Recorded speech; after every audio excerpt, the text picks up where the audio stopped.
di sorga, kami mengucap syukur buat kesempatan terbaik luar biasa sore hari ini. Kami diizinkan kembali untuk ada bersama-sama di persekutuan doa air hidup. Kami bersyukur karena setelah 1 minggu Tuhan izinkan kami berpisah. Hari ini kami boleh jumpa lagi dalam ibadah ini. Kami sudah memuji, menyembah, menikmati hadirat Tuhan. Dan telah tiba saatnya untuk kami belajar firman Allah. Tuhan dapati kami semua, sebab kerinduan kami adalah kami mengenal Engkau semakin lebih baik dari hari ke hari. Dan karena itu Tuhan, kami merindukan akan setiap pengajaran-Mu, kami merindukan akan setiap pengetahuan-Mu yang Kau sampaikan kepada kami, nyatakan kepada kami. Sore hari ini Tuhan, kami seluruh yang hadir, baik hamba yang berbicara dan semua yang akan mendengarkan, tolong kami semua Roh Kudus ambil alih atas seluruh kehidupan kami, beri pengurapan, kuasa hikmat, sehingga setiap kata-kata kebenaran dapat terungkapkan, dijelaskan dengan baik, bahkan juga dapat dimengerti dan dipahami, dan itu menjadi bagian dalam seluruh kehidupan kami. Terima kasih Bapa di sorga, seluruh rangkaian jam pemberitaan dari awal, pertengahan sampai pada akhir kami taruh sepenuhnya ada di dalam kendali Allah Tritunggal. Kami percaya firman Tuhan memberkati kami sore hari ini. Dalam nama Tuhan Yesus Kristus kami sudah berdoa. Semua kita yang rindu dengar firman Tuhan, bersama-sama dengan saya kita berkata amin. Baik, salam. Puji Tuhan, Bapak Ibu Saudara sekalian yang terkasih dan diberkati oleh Tuhan Yesus Kristus. Hari ini kita sudah masuk pada bagian yang ketujuh dari pembahasan kita mengenai doktrin Kristologi. Nah, saudara yang terkasih, saya ingin mengulangi lagi apa yang sudah menjadi pembahasan kita secara cepat. Lalu kita akan masuk pada bagian yang harus menjadi sorotan atau pembahasan kita pada sore hari ini. Baik, apa saja yang kita soroti dari doktrin ini? Yang pertama adalah kita sudah mempelajari tentang keilahian dari Yesus Kristus atau kealahan dari Yesus Kristus. Lalu kemudian kita juga mempelajari tentang kemanusiaan dari Yesus Kristus. Ini sudah kita lewati. Lalu kemudian sekarang kita ada masuk pada bagian yang ketiga, yaitu karya Yesus Kristus. Dan nanti yang terakhir, yang keempat adalah Kristus dalam kehidupan orang percaya. Nah, untuk bagian yang ketiga ini kita sudah membahas juga beberapa bagian, karena saya membaginya dalam 7 poin atau subtema yang kita soroti dari karya Yesus Kristus.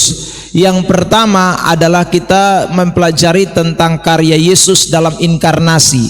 Lalu kemudian yang kedua, karya Yesus Kristus dalam pengajaran dan mujizat. Lalu yang ketiga, karya Yesus Kristus dalam penderitaan dan kematian. Dan hari ini kita masuk pada bagian yang keempat, yaitu karya Yesus dalam kebangkitan. Lalu yang kelima, karya Yesus dalam kenaikan dan perantaraan. Yang keenam, karya Yesus dalam pengudusan umatnya. Lalu karya Yesus dalam kedatangannya kembali. Nah saudara, namun saya sedikit change atau saya balik ya, karena saya mau nanti pada waktu mungkin dekat-dekat dengan kebangkitan baru kita akan memperhatikan tentang karya Yesus dalam kebangkitan, dan juga nanti mungkin sudah dekat-dekat dengan kenaikan baru kita belajar soal itu biar lebih relevan lah, pas-pas itu. Jadi karena itu hari ini saya lompat langsung di karya Yesus dalam pengudusan umatnya. Kita lihat dulu bagian yang keenam ini.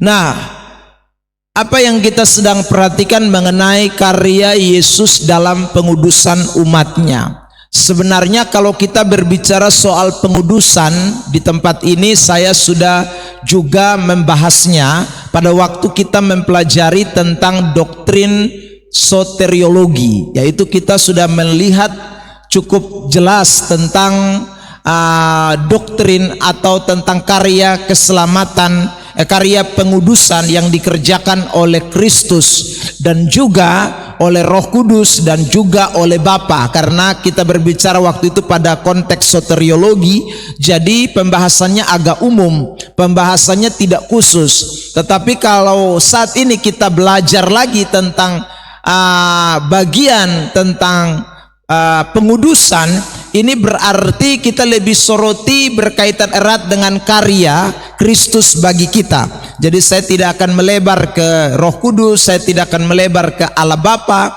tapi akan lebih fokus kepada Kristus atau kepada Yesus yang menjadi sentral pokok pembahasan kita ini. Oke, nah saya ingatkan kembali beberapa pembelajaran yang kita sudah perhatikan, yaitu tentang pengudusan secara posisi atau position sanctification. Ini kita sudah perhatikan pada kesempatan yang lalu secara umum ya, sekali lagi. Lalu kemudian kita juga sudah memperhatikan pengudusan progres ya.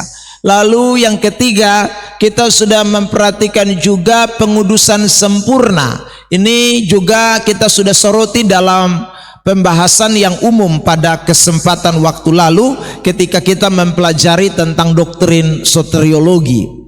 Nah, sekali lagi kita akan melihat secara khusus. Nah, ketika kita memperhatikan ketiga kategori yang tadi kita sebut dengan posisi pengudusan, lalu kemudian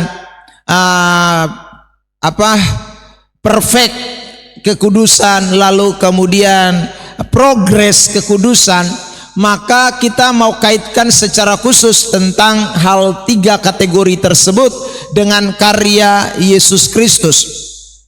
Nah, kalau kita memperhatikan mengenai pengudusan posisi dalam karya Yesus Kristus, itu terjadi karena ketaatan Yesus dalam pengorbanannya.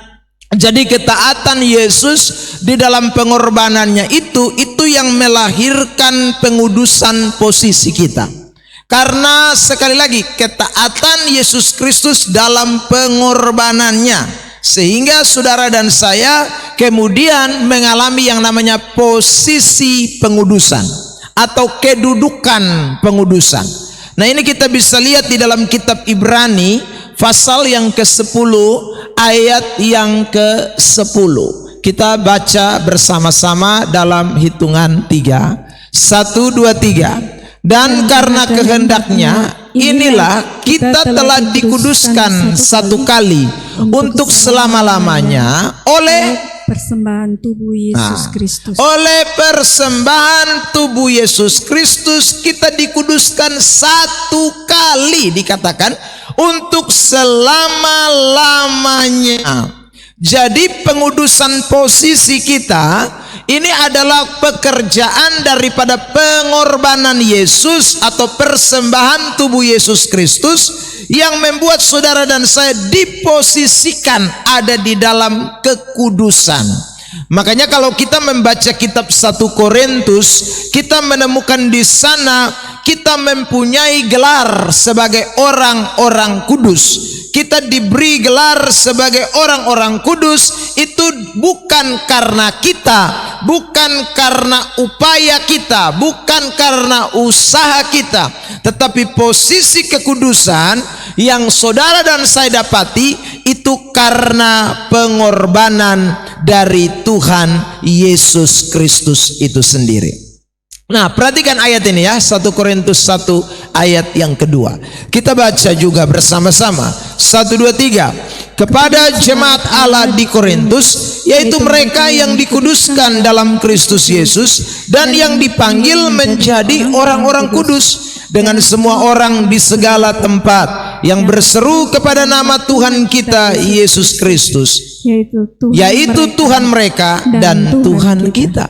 Jemaat Allah dikatakan dikuduskan dalam Kristus Yesus, dipanggil menjadi orang-orang kudus. Ini posisi yang Tuhan buat bagi semua kita yang percaya kepadanya. Jadi saudara yang terkasih di dalam Tuhan, kita semua ini sudah masuk pada posisi orang-orang kudus. Ya, dilihat dari apa? Dilihat dari kita percaya kepada Tuhan. Dilihat daripada saudara dan saya mengakui atau saudaraku mengenal siapa itu Yesus Kristus, kita kemudian masuk menjadi kelompok orang-orang kudus. Jadi ini yang Alkitab ajarkan kepada kita. Makanya sebutan untuk orang-orang kudus itu menjadi sebutan yang umum bagi semua orang Kristen. Jadi semua kita yang percaya kepada Kristus, kita disebut orang-orang kudus. Ini bukan secara tidak berbicara soal karakter ya. Ini berbicara soal kedudukan, posisi kita. Nah, ini saudara yang terkasih, saya berikan sedikit kesimpulan buat kita dan nanti saya tunjukkan satu penggambaran agar kita memahami lebih jauh ya. Jadi kita bisa memiliki posisi atau identitas ya sebagai jemaat Allah, anak-anak Allah, karena kita dikuduskan oleh pengorbanan Yesus. Identitas jemaat itu atau identitas anak-anak Allah, posisi kedudukan itu tidak bisa jadi bagian kita kalau tanpa pengorbanan Yesus. Anda mau usaha hidup bagus, hidup benar, hidup kudus, ya berusaha pokoknya semua yang baik-baik Anda lakukan. Tapi kalau tanpa pengorbanan Yesus, posisimu tetap ada sebagai orang-orang berdosa. Posisimu tetap menjadi orang-orang yang tidak kudus di hadapan Tuhan. Meskipun Anda berusaha untuk melakukan suatu perbuatan baik. Tetapi kita sekali lagi mendapat posisi itu, identitas itu semata-mata hanya karena pengorbanan Tuhan. Nah, ini sebabnya orang tidak bisa berpindah dari gelap kepada terang tanpa pengorbanan Yesus. Orang tidak bisa ada di posisi hari ini sebagai anak-anak Tuhan atau jemaat Allah tanpa ada yang namanya pengorbanan Yesus. Itu mustahil. Saya sedikit memberikan gambaran ini buat kita. Jadi posisi kedudukan yang Allah kerjakan dalam Kristus itu semacam ini ya, saudara yang terkasih. Kita jangan pencet salah. Ya, semacam ini. Ya, kita semua ini tadinya di sini nih, ya dalam belenggu dosa ya, semua manusia tidak terkecuali siapapun, dia dulu tuh ada di sini nih. Nah, tapi kita kemudian diselamatkan, disucikan ya, diselamatkan, disucikan. Pada kesempatan yang lalu kita sudah mempelajari tentang adopsi atau diangkat ya pada soteriologi. Ya, nah kita kemudian diselamatkan, disucikan atau dikuduskan dan kemudian kita diangkat. Sekarang kita disebut anak-anak Allah atau jemaat Allah. Jadi tanpa ini tidak ada ini. Ya, tanpa ini ya kita masih di sini terus ini. Kita masih hidup dulu terus. Nggak mungkin kita jadi anak Allah. Jadi posisi kita yang berubah di sini itu yang membuat kita sekarang menjadi anak-anak Allah. Ya. Lalu saudara yang terkasih dalam Tuhan, sekarang kita sedang hidup di dunia, tapi status kita adalah anak-anak Allah, sedang menantikan kerajaan sorga yang dijanjikan itu ya, untuk mendapatkan warisan sorgawi sebagai anak-anak Allah. Roma pasal 8 ayat yang ke-17 itu. Jadi itu sedikit gambaran. Nah, mungkin saya berikan lagi gambaran yang kedua buat kita. Nah, ini saudara yang terkasih. Jadi posisi kekudusan kita sekarang begini. Memang perwujudan ini nanti, tetapi posisinya sudah seperti ini sekarang.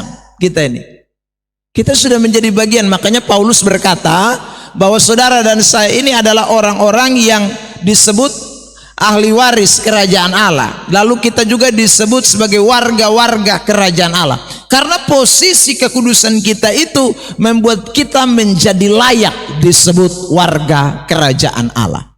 Nah, saya kutip 1 Yohanes 3 ayat yang pertama, saudaraku yang terkasih, ini lihatlah betapa besarnya kasih yang dikaruniakan Bapa kepada kita sehingga kita disebut anak-anak Allah. Jadi, kasih Allah itu lewat pengorbanan Yesus seturut dengan Yohanes 3 ayat 16 dinyatakan kepada kita, itu merubah posisi kita.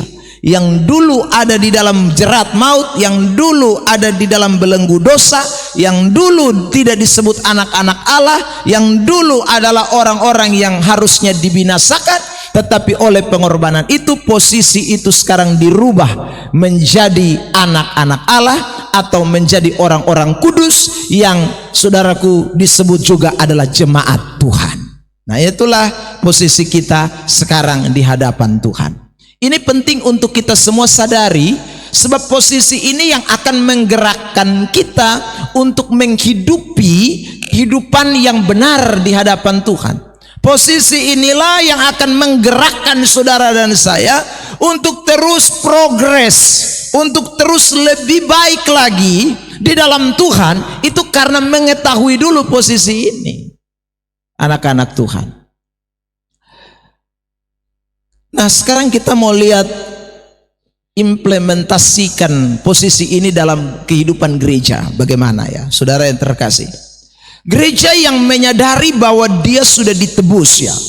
Gereja yang menyadari bahwa dia yang sudah dikuduskan, sudah pindah posisi, bukan lagi di dalam dunia yang gelap, bukan lagi ada pada kehidupan yang lama, tetapi sudah ada posisi yang baru. Itu pasti gereja itu akan menyadari dirinya sebagai kepemilikan dari Kristus. Ada amin? Sebab tadi saudara lihat ini gambar, kita, saudaraku, bukan milik Kristus ini. Tapi nanti setelah kita di sini, kita jadi milik Kristus. Kita sudah menjadi anak-anak Allah ya. Kita sudah menjadi milik Kristus. Ini kita mesti sadari terus ini. Kita mesti sadari terus. Beberapa hari yang lalu saya melayani dalam satu kebaktian, saudaraku, dan kemudian terjadilah di mana diminta untuk berdiskusi, ruang diskusi dibuka. Lalu ada orang yang memberikan suatu pertanyaan dan juga sekaligus argumentasi yang dia berikan. Dia bilang begini, Pak Pendeta, kita kan ini masih hidup di dunia ya. Jadi karena kita masih hidup di dalam dunia ini, berarti kita ini tidak bisa hidup dalam arti, waduh, semuanya itu harus benar, harus begini, harus begitu. Karena sistem dunia ini terkadang mempengaruhi kita ya.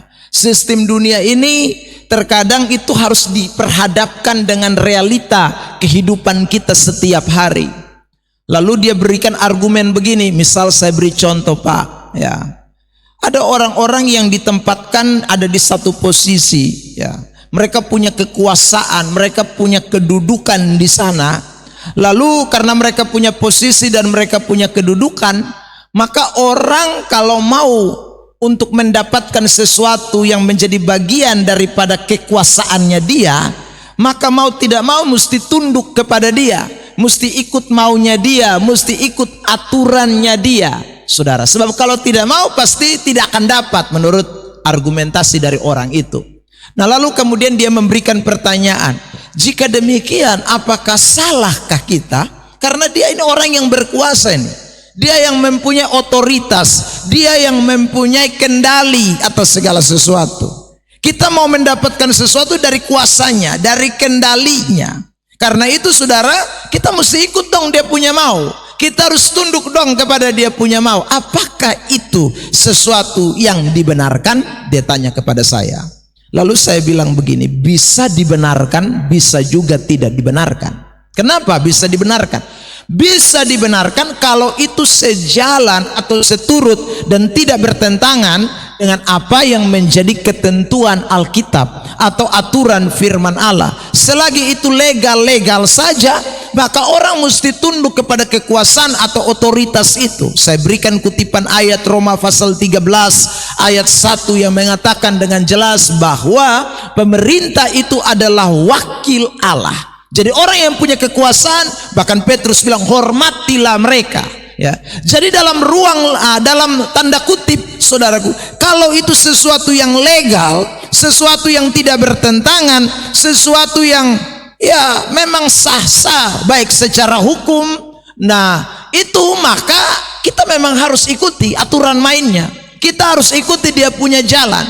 Tetapi kalau hal itu memang akan memuluskan kita, akan membuat kita mendapatkan apa yang kita inginkan karena kita tunduk dan taat kepada dia, Tapi waktu kita tunduk dan taat karena sesuatu yang bertentangan dengan Alkitab, sesuatu yang tidak sesuai dengan kebenaran alias ilegal, bertentangan, bahkan pemerintah aturan hukum pun tidak menganutnya atau menyatakannya, maka tentu saudara dan saya kita menjadi bertentangan dengan kebenaran. Nah, waktu saya bicara begitu, saudara yang terkasih di dalam Tuhan, saya ingatkan begini, kenapa orang seringkali terperangkap kepada situasi itu? Karena dia tidak menyadari akan kepemilikan hidupnya itu ada di dalam tangan siapa. Ya, kalau dia sadar dia hidup di dunia, tapi yang menjadi milik dari pribadinya adalah Kristus, maka seharusnya dia tidak boleh takut. Mengapa saya katakan tidak boleh takut?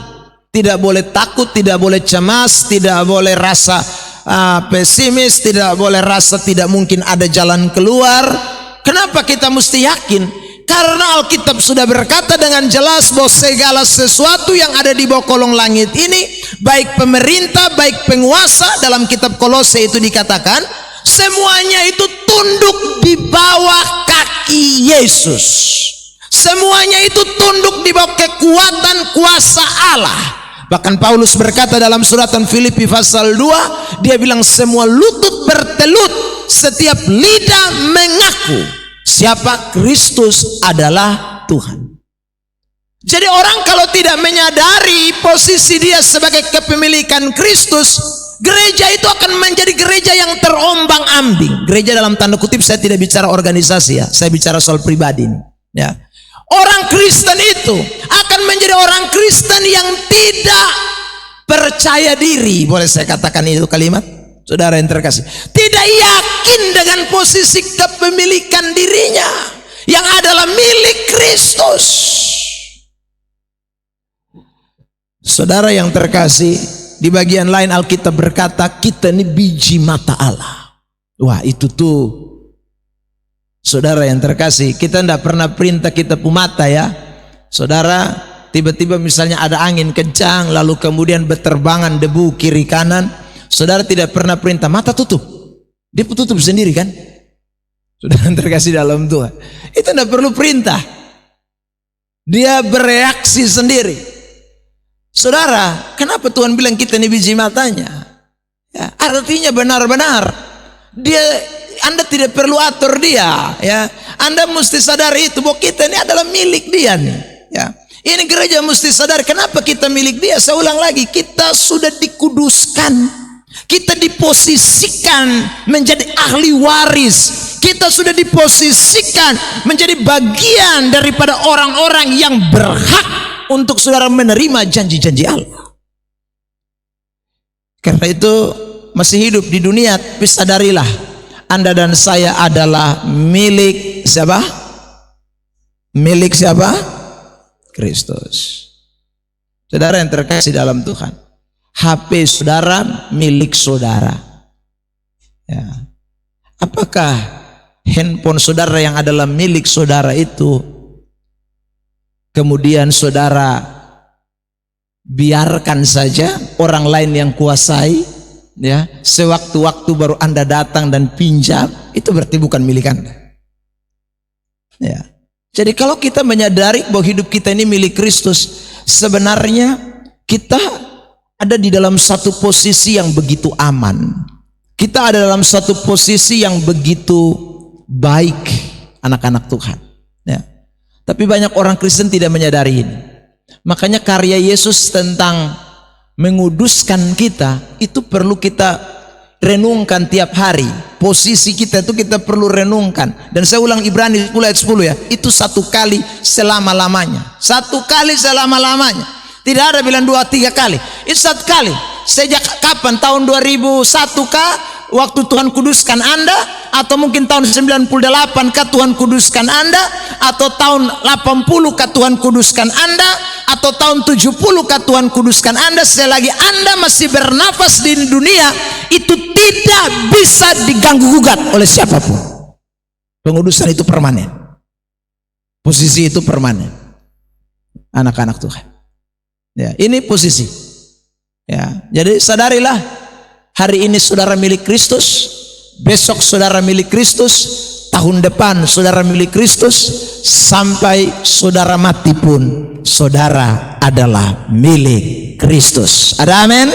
Tepuk tangan dulu yang terbaik buat Tuhan Yesus. Lihat ini ayat 1 Korintus 6 ayat 19 dan 20. 1, 2, 3. Atau tidak tahu kamu bahwa tubuhmu adalah bait Roh Kudus yang diam di dalam kamu, Roh Kudus yang kamu peroleh dari Allah, dan bahwa kamu bukan milik kamu sendiri, sebab kamu telah dibeli dan harganya telah lunas dibayar. Karena itu muliakanlah Allah dengan tubuhmu. kamu bukanlah milik kamu sendiri. Maksudnya kita sudah jadi milik Kristus. Itu ayat secara implisit mengatakan demikian. Kenapa? Karena ada kalimat di selanjutnya, sebab kamu telah dibeli dan harganya lunas dibayar. Ini posisi yang Tuhan beri kepada kita. Kalau kredit, maka tadi saya tidak bisa bilang tahun 1980 saudara milik Kristus, tahun 2026 saudara milik Kristus. Kalau kredit itu tidak bisa bilang begitu. Karena siapa tahu Anda tunggak di tahun 2090 kan, 1990 kan, bisa jadi. Maka Anda kehilangan posisi karena masih kredit. Tapi lunas. Makanya Ibrani bilang 1 kali selama-lamanya itu posisi. Ya, tidak ada orang pun yang bisa keluar dari posisi itu. Nah, ini kita harus terus yakini, tiap hari hidupi itu sebagai bagian daripada kepemilikan Kristus. Di mana saja ketahuilah saudara adalah milik Kristus. Yang kedua, apa yang kita bisa mengimplementasikan atau nyatakan dalam realita hidup kita mengenai posisi yang Tuhan beri kepada kita ini tentang pengudusannya. Yang kedua, gereja harus menyadari hidup ini dari penerimaan, bukan mencari penerimaan. Saya ulangi lagi ya. Kita ini diterima, bukan kita sedang mencari penerimaan. Ya, itu beda. Jadi pengudusan yang kita dapat itu kasih karunia, atau bahasa yang lebih sederhana itu penerimaan yang diberikan kepada kita, bukan karena kita mencarinya. Jadi posisi ini nih tidak boleh dilupakan ini saudara. Ini bukan usaha kita, ini bukan upaya saudara dan saya. Beda nanti dengan progres.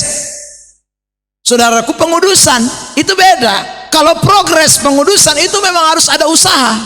Itu dari upaya pribadi kita. Tetapi yang namanya posisi pengudusan itu bukan karena saudara dan saya mengupayakannya atau mencarinya supaya kita layak dikuduskan, supaya saya dan saudara layak diterima. No, ini semata-mata hanya karena kasih karunia, penerimaan semata. Saudara yang terkasih dalam Tuhan, lihat ayat ini, Efesus 1 ayat yang ke-6. 1, 2, 3. Supaya terpujilah kasih karunia yang mulia yang dikaruniakannya kepada kita di dalam Dia yang dikasihinya. Jadi saudara lihat itu ayat jelas itu.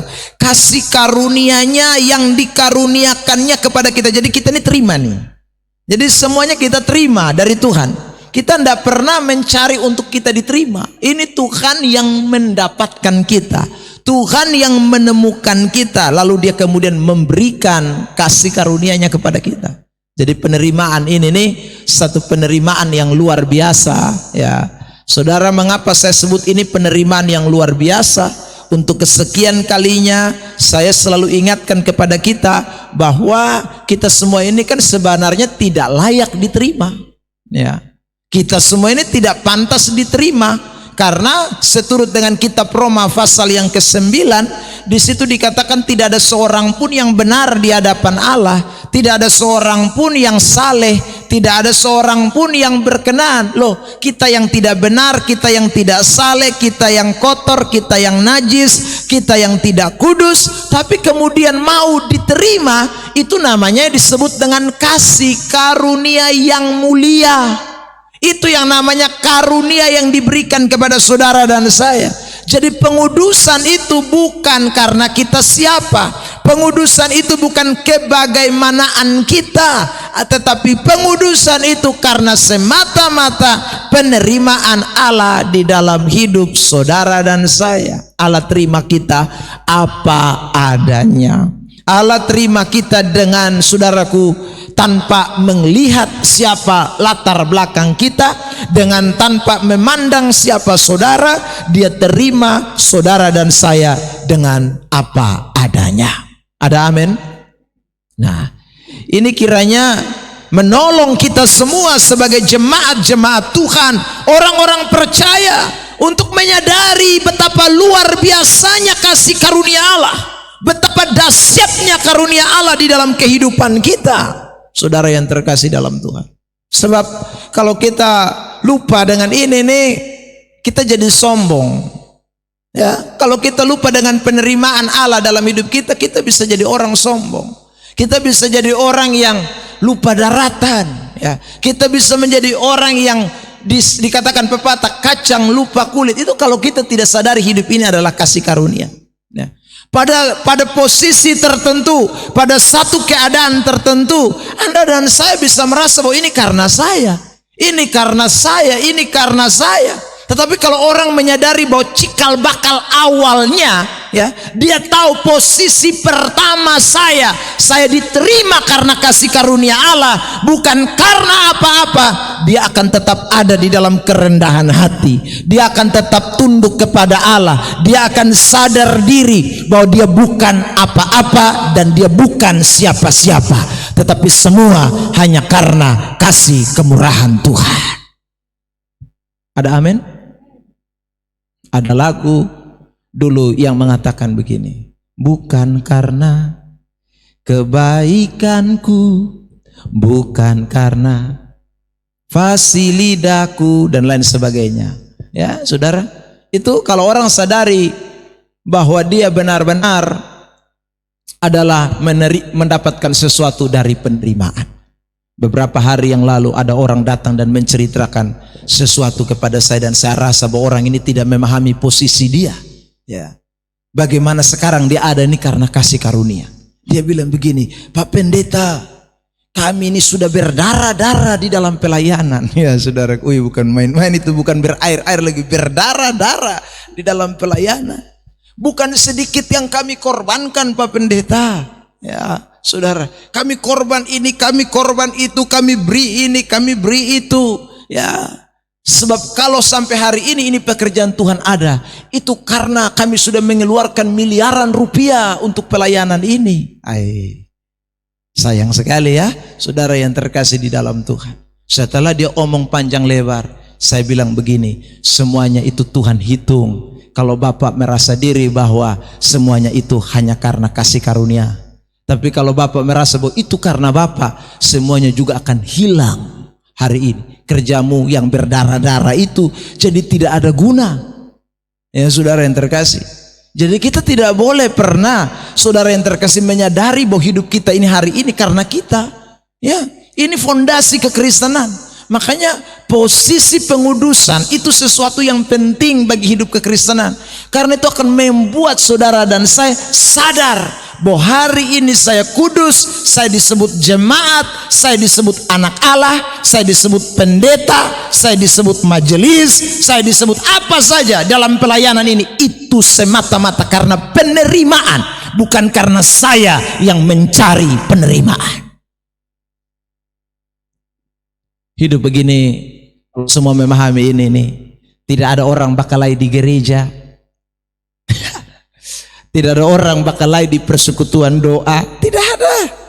Kalau orang menyadari posisi ini dulu, saudara, tidak ada tim saingan A, tim saingan B.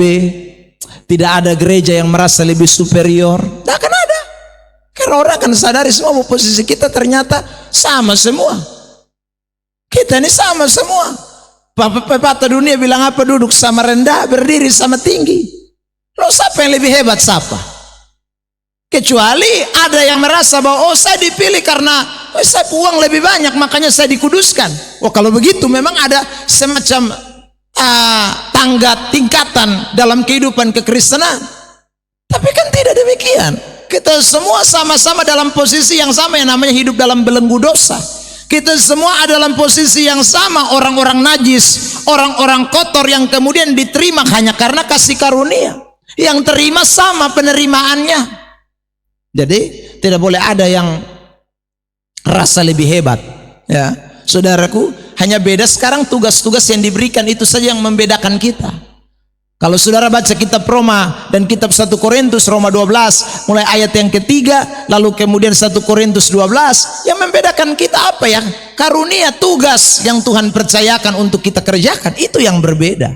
Tetapi penerimaan posisi tidak ada beda, semua serata, standarnya sama di mata Tuhan. Anak-anak Tuhan. Di bagian lain Paulus bilang, makanya tidak ada orang Yahudi, tidak ada orang Yunani, tidak ada hamba, tidak ada orang merdeka. Anak-anak Tuhan. Yang berikut kita lihat tentang progres pengudusan. Ya, pengudusan progres. Kalau tadi posisi itu karena kematian, pengorbanan, persembahan tubuh Kristus, maka sekarang pengudusan progres itu kaitannya dengan kebangkitan Yesus. Pengudusan progres itu terjadi karena kebangkitan Kristus. Ini saudara dan saya, kita mesti sama-sama pahami, karena maknanya ini relevan atau maknanya ini sinonim. Ya, coba kita lihat dulu ayat ini, saudara yang terkasih dalam Tuhan. Roma 6 ayat yang keempat.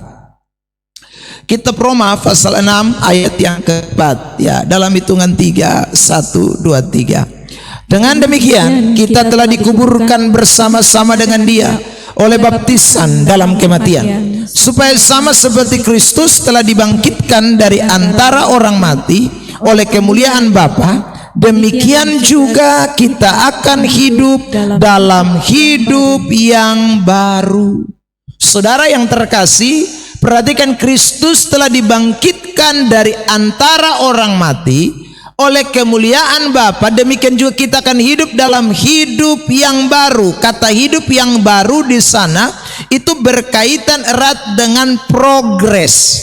Mengapa? Nanti saudara bisa bandingkan ayat di dalam kitab Kolose pasal 3 ayat yang ke-10. Paulus berkata bahwa orang yang sudah hidup baru itu diperbarui dari hari ke sehari. Itu berarti mengalami yang namanya progres. Nah, siapakah yang mengalami hidup baru? Mereka yang hidup di dalam kebangkitan Kristus, sama seperti Kristus dibangkitkan dari antara orang mati. Itu ayat berkata, demikian juga kita yang hidup dalam hidup yang baru. Jadi anak-anak Tuhan, hidup baru dalam kebangkitan Yesus itu tidak bisa tanpa progres, tidak bisa. Progres itu harus terlihat. Jadi posisi kekudusan yang Tuhan beri kepada kita itu mesti ditindaklanjuti dengan memandang kepada kebangkitan Kristus yang membuat saudara dan saya, yang melahirbarukan kita.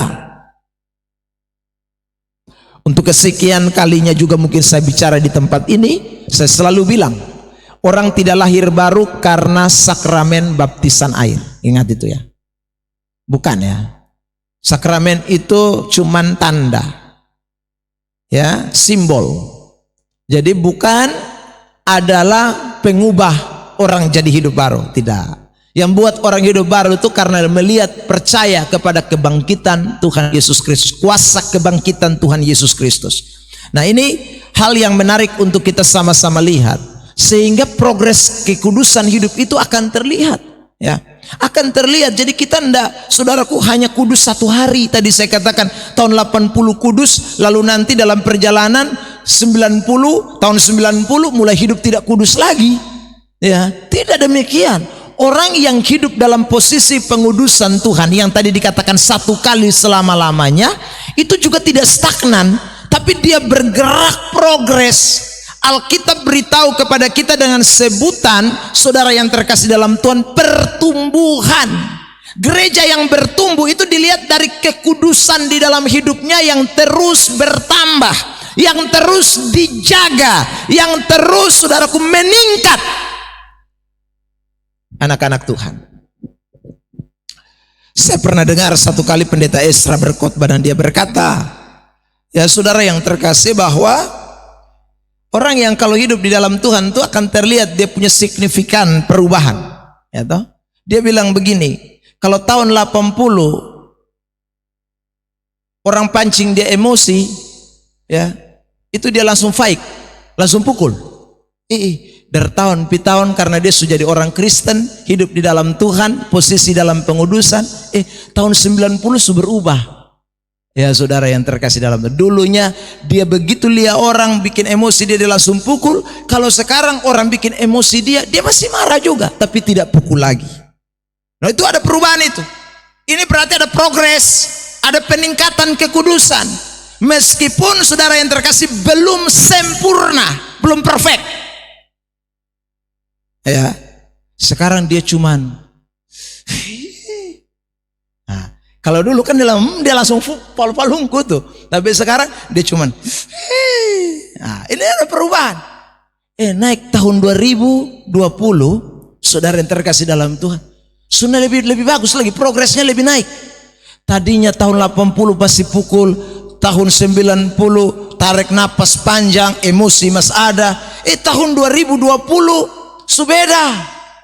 Anak-anak Tuhan, dia mulai sabar. Ya, waktu orang bikin dia emosi, dia menyanyi lagu sabar dalam susah sukarmu. Itu progres itu. Anak-anak Tuhan, meskipun mungkin hati belum, saudaraku yang terkasih dalam Tuhan, ya masih ada dendam sedikit, marah-marah sedikit, tapi paling tidak sudah bisa mengatakan sabar. Raut mukanya sudah mulai berubah jadi lebih baik. Ya, itu karena sekali lagi ada yang namanya pertumbuhan, ada yang namanya progres. Nah, orang kalau hidup di dalam kekudusan, hidup dalam kebangkitan Kristus, orang kalau hidup baru itu seperti itu. Dia mengalami yang namanya progres, ada peningkatan. Tapi perlu dipertanyakan, kalau tahun 80 emosi, darah tinggi, sampai tahun 2026 ini masih sama sah. Ini orang ini memang berat ya, ini berat ya. Saudara yang terkasih, ini belum Kristen, ini berarti masih Kristen tempelan ini ya. Seorang kalau jadi Kristen sungguh-sungguh, dia tahu posisi satu kudus. Yang berikut dia mesti tahu bahwa pengudusan itu membuat dia mengalami namanya kelahiran baru atau kebangkitan, yang membuat dia, saudara yang terkasih, tambah hari mesti naik tingkat, progres di dalam Tuhan. Bukan begitu-begitu saja. Paulus berkata begini dalam Efesus 4 ayat 13. 1, 2, 3 kita baca ayat ini, jemaat Tuhan. Dan pengetahuan yang benar tentang anak Allah, kedewasaan penuh dan tingkat pertumbuhan yang sesuai dengan kepenuhan Kristus. Ya, kita semua mesti naik tingkat, dikatakan ya, sampai bertumbuh sesuai dengan kepenuhan Kristus. Itu ayat ya. Jadi tidak bisa orang Kristen kok begitu-begitu terus, harus progres tuh ya, harus naik. Itu tanda mengalami yang namanya pengudusan secara progres, saudara yang terkasih dalam Tuhan. Next, selain gereja itu akan mengalami pertumbuhan, gereja yang tahu arti daripada kekudusan yang progres atau lewat kuasa kebangkitan Kristus itu, gereja itu harus mengalami yang namanya pemuritan. Ya, tidak bisa tidak, anak-anak Tuhan. Sebab kalau gereja tidak memuridkan, berarti tidak akan terlihat progresnya. Progres itu hanya akan terlihat waktu saudara dan saya ada di dalam pemuritan ya, ada di kelas pemuritan. Itu penting, sebab progresnya kita akan terlihat di situ. Orang yang tidak suka dengan pemuritan itu adalah orang yang masih kanak-kanak rohani, orang yang, saudaraku yang terkasih, bayi rohani. Sekarang saya tanya, ada tidak saudara lihat sekolah bayi? Ada tidak sekolah bayi? Tidak ada. Ya, mulainya kan taman kanak-kanak, TK, PAUD. Ya saudara, mulai jadi murid pertama tuh di PAUD. Habis di PAUD naik dong SD. Ya, habis di SD naik dong di SMP. Habis di SMP naik dong di SMA. Naik di SMA naik dong di perguruan tinggi. Saudara yang terkasih, perguruan tinggi, ada kelas S1, ada kelas S2, ada kelas S3. Makanya gubernur kita juga baru saja diwisudakan, baru selesai jadi murid itu. Ya Tuhan, saudara yang terkasih dalam Tuhan. Ya itu saudaraku, itu secara sekuler. Saya bicara soal pemuritan itu seperti itu. Nah Kristen itu juga demikian. Tidak bisa orang yang mengalami progres, orang yang mengalami peningkatan, pengudusan dalam hidupnya, dia tidak jadi murid, tidak bisa. Harus dimuridkan. Itu sesuatu yang penting dalam hidup kekristenan. Sebab dengan pemuritan itu tingkatan seseorang itu akan dilihat. Ya, kualifikasi seseorang itu akan semakin terlihat waktu dia dimuridkan. Jadi mungkin sekali lagi saya tegaskan ini ya. Makanya tidak banyak orang Kristen yang sebenarnya progres di dalam Tuhan. Ya saudara yang terkasih. Banyak Kristen itu cuma jadi bayi rohani. Tidak bertumbuh. Ya, itu berarti kurang memahami soal ini, doktrin ini. Sebab orang kalau memahami doktrin tentang Kristus dan dia memahami karya Yesus di dalam hidupnya, dia tahu arti yang namanya pengudusan yang Tuhan buat di dalam hidupnya, ya saudaraku, dia tidak mungkin berhenti di situ. Pasti dia akan terus berlari, dia akan terus mengejar. Saudara bisa bandingkan ayat di dalam kitab Filipi pasal 3 ya. Paulus bilang mulai ayat 12 itu ya, Paulus bilang aku seolah-olah belum memperolehnya. Aku mengejar ya, aku terus mengejar. Kenapa dia lakukan itu? Karena saudara yang terkasih dalam Tuhan, dia mau mengalami yang namanya peningkatan kualitas. Dia mau terus semakin hari semakin lebih baik. Hidup barunya tidak begitu-begitu saja. Makanya sudah terus belajar, dia terus menjadi murid, dia terus memahami banyak hal. Padahal kelas Paulus itu orang bilang kelas hebat itu, tapi dia tidak pernah berhenti itu, saudara yang terkasih. Ya, Kolose 1 ayat 8, mari kita baca ayat ini. 1, 2, 3. Dialah yang kami beritakan, apabila tiap-tiap orang kami nasihati dan tiap-tiap orang kami ajari dalam segala hikmat, untuk memimpin tiap-tiap orang kepada kesempurnaan dalam Kristus. Jadi kalau kita mau sampai ke titik sempurna, maka kita mesti progres dalam pemberitaan, progres di dalam nasihat, progres dalam ajaran. Tidak bisa tidak ya. Pemuritan sekali lagi itu hal penting dalam gereja ya. Boleh saudara dengar khotbah praktis, boleh ya, tapi tidak boleh terus-terusan. Mesti dibarengi dengan pengajaran-pengajaran yang membawa kita tambah hari tambah bertumbuh. Itu jelas tuh Paulus bilang, dia yang kami beritakan, tiap-tiap orang kami nasihati, tiap-tiap orang kami ajari dalam segala hikmat, untuk pimpin itu orang-orang dong kesempurnaan, perfect, untuk sampai kepada kesempurnaan. Itu mesti begitu terus. Jadi saya ulang lagi ya, beritakan, ajari, ini menunjuk kepada progres, ini menunjuk kepada peningkatan ya.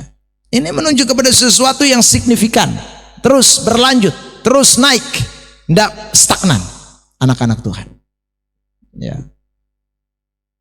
Baru yang ketiga, saudara, tadi saya ulang ya, progres belajar, progres menjadi murid, progres bertumbuh. Nah, progres yang ketiga yang terakhir dari bagian ini, saudaraku, adalah ya progres meninggalkan dosa.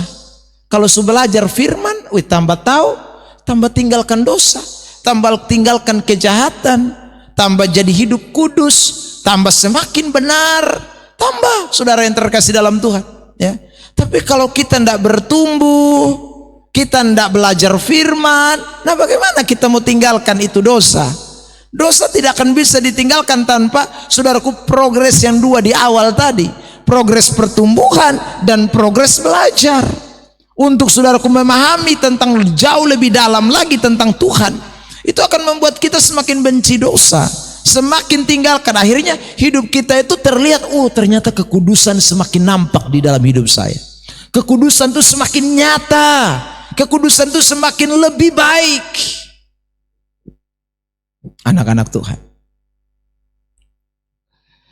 kemarin saya duduk cerita-cerita dengan istri di teras rumah, saudara. Lalu istri bilang begini, Pak, sekarang ke Bapak lebih sabar saudara yang terkasih dalam Tuhan. Begitu begitu syukur. Karena dulu memang beta agak sedikit temperamen. Ya. Emosi cepat. Saudara yang terkasih dalam Tuhan. Tapi bersyukur sekarang istri bilang, saya mulai sabar.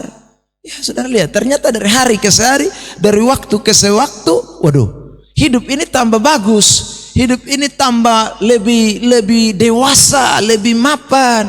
Anak-anak Tuhan. Kalau tidak tuh kita kan, orang Kupang bilang harba biru maksudnya. Ya. Tapi kalau tambah hari tambah belajar firman, tambah mengerti kebenaran, aduh hidup itu tambah bagus tuh, kita akan tahu mana baik mana salah, kita akan tambah hidup berkenan di hadapan Tuhan. Lihat ini ayat saudaraku, Kolose 3 ayat 10. Tadi saya sudah sebut ini ayat, tapi kita baca sekarang. 1, 2, 3. Dan telah mengenakan manusia baru yang terus menerus diperbaharui untuk memperoleh pengetahuan yang benar menurut gambar kaliknya. Terus menerus diperbaharui. Kita yang sudah kenakan manusia baru ini akan progres, terus menerus naik tingkat, tumbuh rohaninya bagus, belajar firmannya bagus, memuridkan terus, saudaraku, bahkan memuridkan orang lain. Lalu kemudian saudara terkasih, kita tambah hari benci dosa, tambah tinggalkan kejahatan. Saudara yang terkasih, ada lagu dulu mengatakan, tambah hari tambah benci dosa, ya tak? Tambah hari tambah cinta Yesus, tambah hari tambah benci dosa. Ya, itu kalau orang mengalami yang namanya progress sanctification atau progress pengudusan. Saudara yang terkasih dalam Tuhan, yang terakhir ini kita mesti mengalami yang namanya puncaknya adalah pengudusan perfect atau kesempurnaan. Ini terjadi karena pemuliaan Yesus. Sebagaimana Yesus dimuliakan, maka saudara dan saya juga akan mengalami namanya pengudusan perfect. Kita juga akan mengalami pemuliaan. Ya, perhatikan ayat dalam 1 Yohanes pasal 3 ayat yang kedua. Sama-sama jemaat kita baca ayat ini.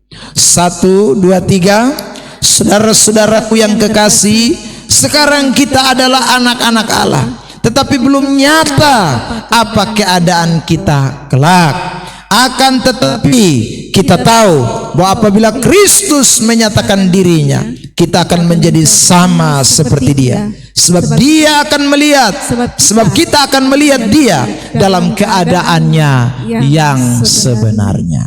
Jadi saudara, ini namanya kita sampai kepada titik yang namanya pemuliaan. Saudara yang terkasih di dalam Tuhan, beberapa hari yang lalu saya membahas satu topik di gereja dalam ibadah pelajaran Alkitab. Saudara, judulnya adalah bisakah manusia melihat setan? Nah, saudara, itu kenapa muncul? Karena ada orang yang datang cerita bilang begini, Bapak, saya ini mata terang. Mata terang tukar mana? Ya. Dia bilang, Bapak, kalau beta nih, kalau keluar beta tahu ada setan, beta lihat. Saya bilang, setan apa saja yang kau lihat? Lalu dia bilang, saya pernah lihat setan pocong, saya pernah lihat setan kuntilanak, saya pernah lihat setan ini suster ngesot, saya pernah lihat setan ini apa, itu yang pendek-pendek dong, nama apa leh? Tuyul. Dia bilang dia pernah lihat itu setan-setan semua. Saya bilang begitu. Berarti lu mata beda lu pakai softland, sonde. Ya, saudara yang terkasih, kok bisa lu mata beda dengan kau mata? Ya. Berarti lu ini manusia ajaib. Ya, karena semua manusia diciptakan sama, hanya lu mata saja yang beda dengan kotong. Ini kan lu manusia ajaib. Sudah terkasih dalam Tuhan. Jadi karena itulah setelah saya main gila dengan dia bilang, "Sonde Bapak beta ini datang karena beta butuh jawaban." Lalu kemudian beta bilang begini, "Lu pun jawaban ini kayaknya beta mesti jawab agak panjang." Karena itu beta bilang nanti beta jawab dalam acara ibadah pelajaran Alkitab saja. Saudara yang terkasih dalam Tuhan, ya karena kita ini sekarang tidak bisa lihat yang roh-roh, anak-anak Tuhan. Kenapa? Karena mata kita itu ada pada unsur tubuh atau unsur jasmani. Mata kita yang ini nih, saudara.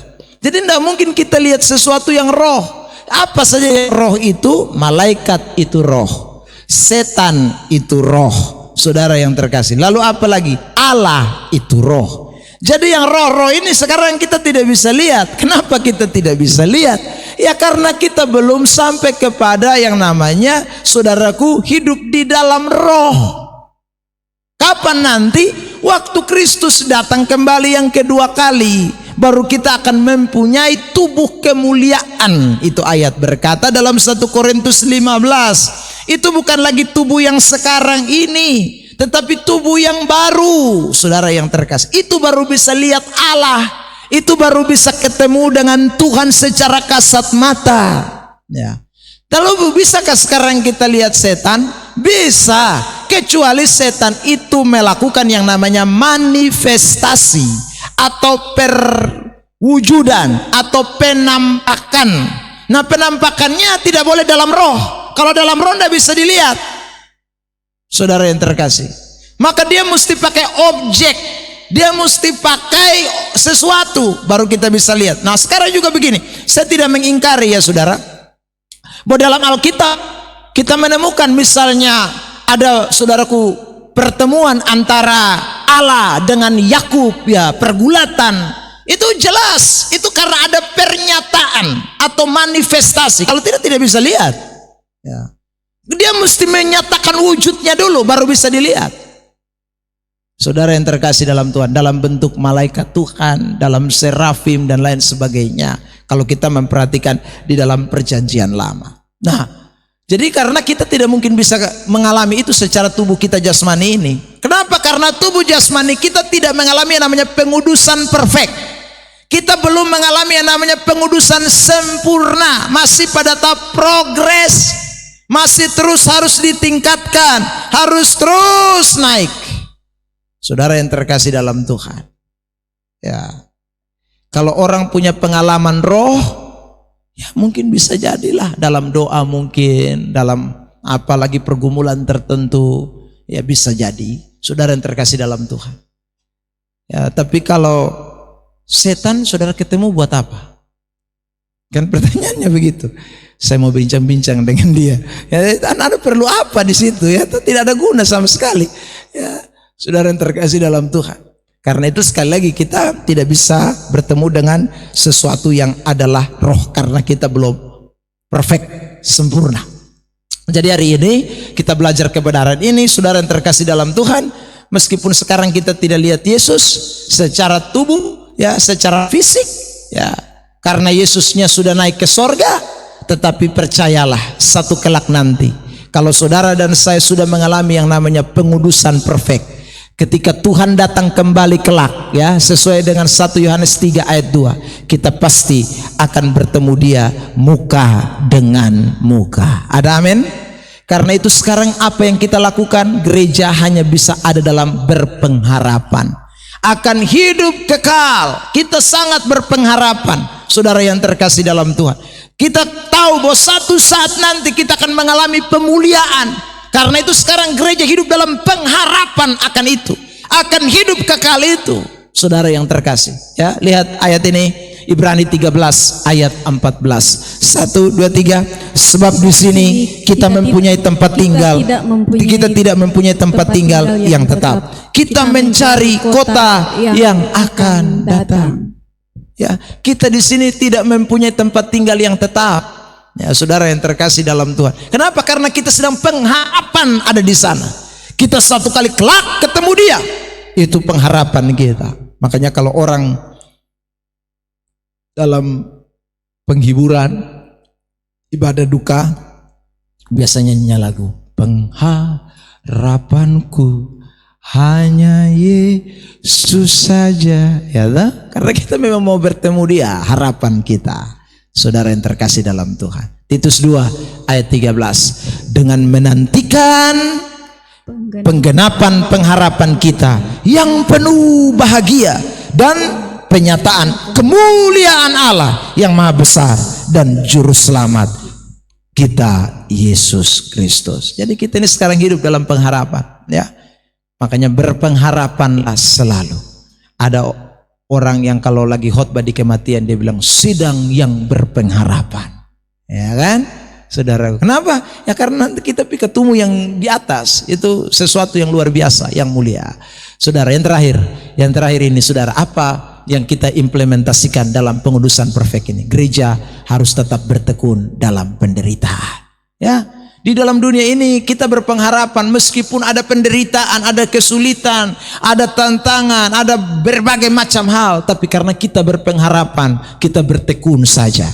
Karena penderitaan yang sekarang akan mengerjakan kemuliaan yang akan datang. Ada amin? Ya, kita baca ayat ini, Roma 8 ayat 14 sebagai ayat penutup kita. 1, 2, 3. Sebab aku yakin bahwa penderitaan zaman sekarang ini tidak dapat dibandingkan dengan kemuliaan yang akan dinyatakan kepada kita. Ada amin?